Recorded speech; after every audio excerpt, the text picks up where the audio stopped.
नमस्कार साथियों। आज जो है यूपी टेट के जो है धीरे धीरे कुछ क्वेश्चंस जो होते हैं आपको कराने प्रैक्टिस शुरू कराई जाएगी, जिससे कि आपको जो है यूपी टेट में किस तरीके के प्रश्न आते हैं उस तरीके से आपको पता चल सके। आज जो है जो स्क्रीन पे आपको प्रश्न दिख रहा है कि 5/19 के जो है योज्य प्रतिलोम के साथ गुणनफल करके गुणात्मक प्रतिलोम ज्ञात करना। पहले तो हमको एक चीज़ ज्ञात करना है कि क्या चीज़ है 5/19। क्या चीज़ है 5/19? तो उसमें पहले चीज़ तो हमको याद करना, क्या चीज़ पता करना है कि योज्य प्रतिलोम। तो योज्य प्रतिलोम क्या होता है, कभी भी चीज़ याद रखिएगा, योज्य प्रतिलोम क्या होता है। तो इसको जो है देखने के लिए क्या होगा कि इस चीज़ को समझिएगा कि जैसे अगर कोई संख्या हमारे पास दी है x, कोई संख्या दी है और उसका अगर हमको योज्य प्रतिलोम ज्ञात करना है तो उसके आगे जो है -x हो जाएगा। इसी तरीके से मान लीजिए कोई संख्या हमारे पास जो है x/y दी हुई है। क्या चीज़ है x/y, तो उसका योज्य प्रतिलोम क्या होगा, तो इसका योज्य प्रतिलोम होगा -x/y। तो चलिए साथियों, तो इससे हमको क्या समझ में आया, इसे 5/19 हमारे पास दिया हुआ है, तो 5/19 का योज्य प्रतिलोम अब क्या होगा, तो इसका जो होगा -5/19 होगा। तो चलिए साथियों, तो अब हम समझते हैं इसमें क्या प्रश्न दिया हुआ है कि 5/19 और जो है उसका जो योज्य प्रतिलोम। तो जैसे हमारे पास एक संख्या हो गई, संख्या क्या हुई हमारे पास 5/19। तो आराम से हम लोग समझते हैं अब कि 5/19 और उसका योज्य प्रतिलोम जो हुआ है माइनस का 5/19। तो दोनों का गुणनफल क्या होगा, तो गुणनफल ही पूछा है ना, तो दोनों का गुणनफल तो समझिए, तो दोनों गुणनफल क्या होगा, तो हम क्या करेंगे 5/19 और जो है इंटू माइनस का 5/19। तो आपको क्या समझ में आया, 5/19 और माइनस का 5/19 जो होगा इसका जो होगा हम गुणनफल होगा तो माइनस का 25/361। तो क्या समझ में आया कि दोनों गुणनफल ये होगा। और इसके साथ हमसे क्या पूछा गया, गुणात्मक प्रतिलोम। तो इसका जो गुणात्मक प्रतिलोम होगा क्या होगा, गुणात्मक प्रतिलोम क्या होगा, तो जो गुणात्मक प्रतिलोम जो होता है समझिएगा प्रतिलोम, तो यह जो होगा कि जो भी संख्या जैसे हमारे पास दी होती है, जैसे हमारे पास x/y है, तो जब हम इसका गुणात्मक प्रतिलोम क्या निकालेंगे, तो इसका गुणात्मक प्रतिलोम इस संख्या को सीधे हम पलट देते हैं, तो ये हो जाती है y/x। तो हमको क्या समझ में आया, आज हमने दो चीज़ सीखी, एक तो योज्य प्रतिलोम। तो योज्य प्रतिलोम क्या होता है, जब कोई संख्या दी होती है तो उसमें हम आगे माइनस लगा देते हैं तो वो योज्य प्रतिलोम हो जाता है। और जब कोई गुणात्मक प्रतिलोम है तो जो गुणात्मक प्रतिलोम में क्या होगा, उस संख्या को पलट देते हैं। तो -25/61 का जो हो गया 361 का गुणात्मक प्रतिलोम क्या हो गया, तो 361/25। तो हमारा जो सही आंसर होगा माइनस का 361/25 जो होगा इसका सही आंसर होगा। तो हमने क्या क्या समझा अभी कि योज्य प्रतिलोम क्या होता है, तो योज्य प्रतिलोम जो होता है किसी भी संख्या के आगे जो है माइनस हम जब लगा देते हैं तो वह योज्य प्रतिलोम हो जाता है। इसी के साथ जो है अब जब जो गुणात्मक प्रतिलोम होता है वो किसी भी संख्या के आगे जो होता है हम जो होता है उस संख्या को जब पलट देते हैं आपस में तो वो जो होता है गुणात्मक प्रतिलोम होता है। इस चीज़ को आप लोग याद रखिएगा। जैसे हम इसी तरीके से जो है आपको जो है एक एक दो दो क्वेश्चन पहले अभी शुरू में हम एक लाते हैं, उसके बाद जो है आपको जो है जितने भी प्रीवियस ईयर क्वेश्चन होंगे उनको जो है पूरा कॉन्सेप्ट के साथ जो है आपको कंप्लीट कराया जाएगा। इसके लिए हमारे साथ जो भी साथी जुड़े हैं वह चैनल को सब्सक्राइब कर लें, जिससे कि आपको आगे की अपडेट मिलती रहे। तो चलिए साथियों, धन्यवाद। तो चलिए साथियों, अब स्क्रीन पे जो है आपको अगला प्रश्न दिख रहा होगा। प्रश्न में साफ साफ दिख रहा है कि क्या लिखा गया है कि 5.47 गुणे 5.47 माइनस 4.53 गुणे 4.53 भागे 0.94 माइनस का हो गया 14.50/2.25 और 7.25। तो चलिए साथियों इस प्रश्न को देखते हैं। अगर इस प्रश्न को देखा जाए तो आपको जो दिख रहा होगा, देखिए अगर हम इसको a मान लें तो यह भी a हो गया, दोनों a हो गए हमारे। अगर इसको हम b मान लें तो ये भी b हो गया। अगर इस तरह के कभी प्रश्न आए कि दो जो है सेम संख्याएं होंगी और माइनस पे और दो सेम संख्याएं हैं, तो इस संख्या का बहुत सीधा सीधा होता है। देखिए सीधा एक फार्मूला होता है, इस फार्मूला को याद कर लीजिएगा कि a² माइनस b² बराबर क्या होता है, तो a + b और दूसरा हो गया a - b। इस फार्मूले को याद रखिए क्योंकि यूपी टेट में जो है हमेशा इस तरीके के प्रश्न पूछे जाते हैं। तो चलिए साथियों देखते हैं। अगर इसको हम देखा जाए तो इसको क्या इस तरीके से लिख सकते हैं कि 5.47 का स्क्वायर लिख सकते हैं ना, माइनस 4.53 का स्क्वायर भागे 0.94 माइनस का 14.50/7.25। पहले तो हम इसको देख लेते हैं कि 7.25 से 14.50 को अगर भाग देंगे तो क्या आएगा, ये 2 आएगा। तो चलिए इतना सॉल्व कर लिया हमने, ये 2 आ गया। अब आगे देखते हैं। अब इसमें फॉर्मूला लगाते हैं, a² - b² का फॉर्मूला क्या था, a + b और a - b। तो इसमें क्या कर सकते हैं, 5.47 प्लस का 4.53, दूसरी तब कर सकते हैं 5.47 माइनस का 4.53 और भागे 0.94। तो अगर इन दोनों को अगर हम जोड़ते हैं तो क्या आएगा, 10 आएगा।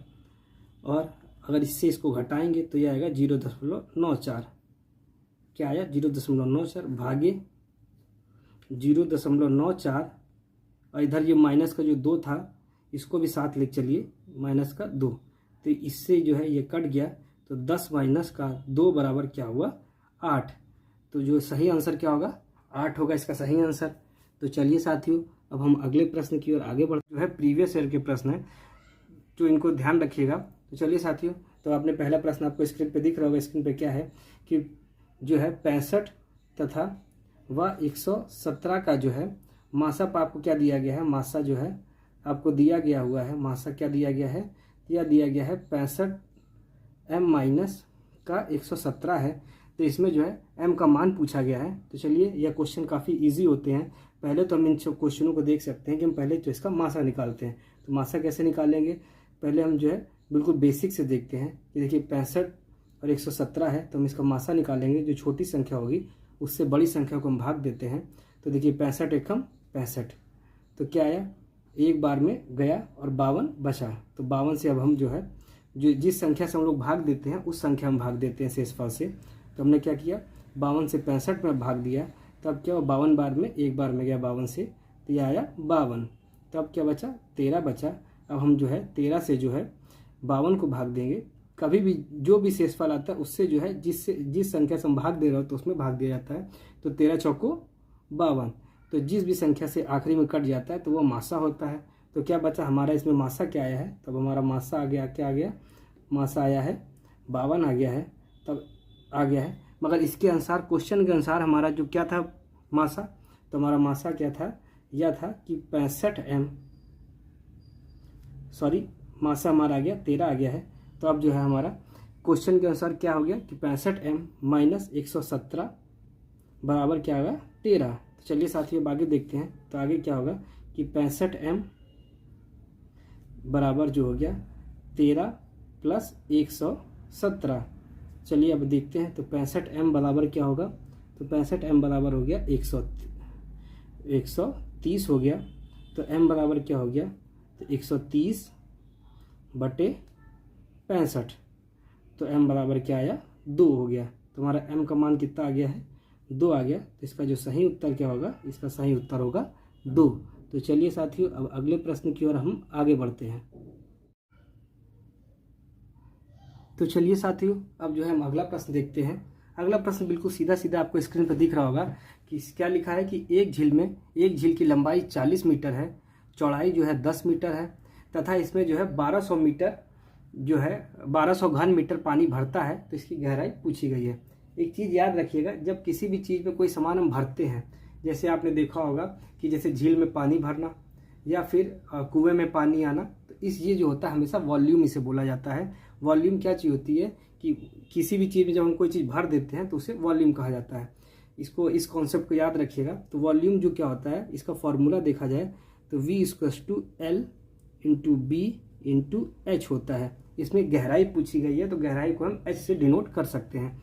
तो समझिएगा, अगर आपको कहीं पे कोई समस्या हो तो इसका वॉल्यूम क्या दिया गया, इसका वॉल्यूम दिया गया 1200 प्लस L कितना है, वो लंबाई हमारी जो है 40 है, B हमारा 10 है और H हमारा हम इसको X मान लेते हैं। सीधा सीधा, ज़्यादा कुछ हमको, तो देखिए तो 1200 बराबर 400x, ठीक है।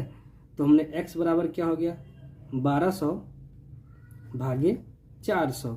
चलिए सीधा सीधा प्रश्न, इससे 0 से 0 कटा और x बराबर जो हो गया हमारा 3 मीटर आ गया। तो x बराबर कितना है हमारा, 3 मीटर।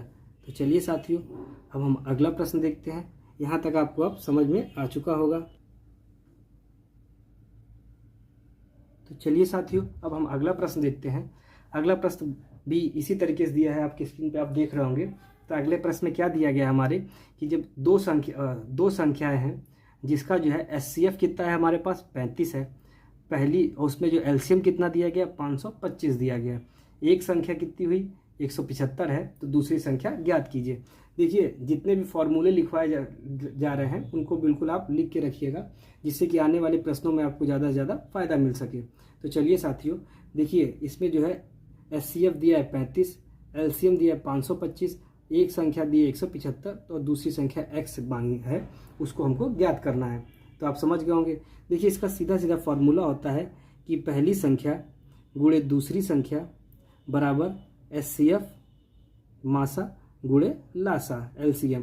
चलिए इसको एक बार हिंदी में लिख लेते हैं। इसको लिख लीजिएगा, पहली संख्या गुणे दूसरी संख्या, क्या हुआ दूसरी संख्या बराबर लासा कितना हुआ, मासा हो गया हमारे पास 35 और गुणे लासा जो हो गया हमारे पास 75 जो है, जो इसको जो है लासा हमारा 525 है। तो चलिए साथियों इसको जो हम लिख लेते हैं, पहली संख्या हमारे पास क्या है, इसको हमने लिया 175 गुणे दूसरी संख्या हमारे पास आ गई x बराबर 35 गुणे 525। बिल्कुल बेसिक से समझिएगा, ज़्यादा जो है उसमें आप लोग परेशान ना होइएगा। x बराबर क्या हुआ 35 गुणे 525 बटे 175। समझ गए होंगे। अगर आप जो है देखा जाए इसको, तो जो 175 से जो है 525 जो है 3 बार में कटता है। अगर आप छोटे, अब जैसे आप चाहें तो इसको छोटा छोटा करके भी काट सकते हो, उसमें कोई वो नहीं है।